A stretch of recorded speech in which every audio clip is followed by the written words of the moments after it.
Welcome to day 5 of our Advent devotional. Today we're going to think about the significance of the no vacancy signs at Bethlehem.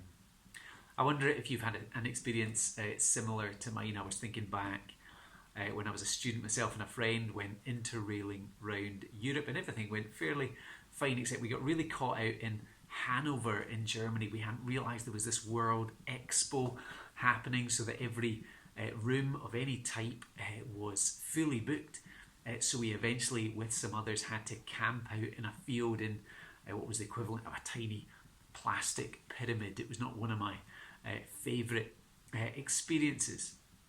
We are perhaps familiar with the no vacancy sign experience, but don't miss the significance of it in the story of Jesus. In Luke chapter 2 and verse 6 and 7 is where we read about it. While Mary and Joseph were there, the time came for the baby to be born, and she gave birth to her firstborn, a son. She wrapped him in cloths and placed him in a manger because there was no room for them in the inn. And the question is, couldn't the God of the universe have made sure there was a space for Jesus, for Mary? And the answer is, of course he could. But from the beginning, you see, Jesus' life would be lived under the shadow of the cross.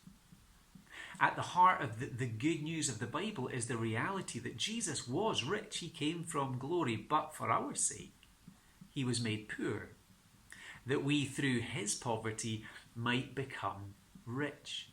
And so those no vacancy signs at Bethlehem greeting Mary and Joseph, they were no accident, they were God's design. They were in fact for us, to teach us that Jesus became poor for us. He would live as a humble, suffering servant for us. From the beginning to the end of his life, this was his pattern. So yes, God could have prepared the equivalent of a 5-star hotel to mark the coming of Jesus, his son, to be our Saviour. But that was not his plan. Rather, Jesus, the God-man, would spend his first night in a feeding box. And that same Jesus would grow up to suffer and die on the cross at Calvary. Here is your humble Saviour and mine.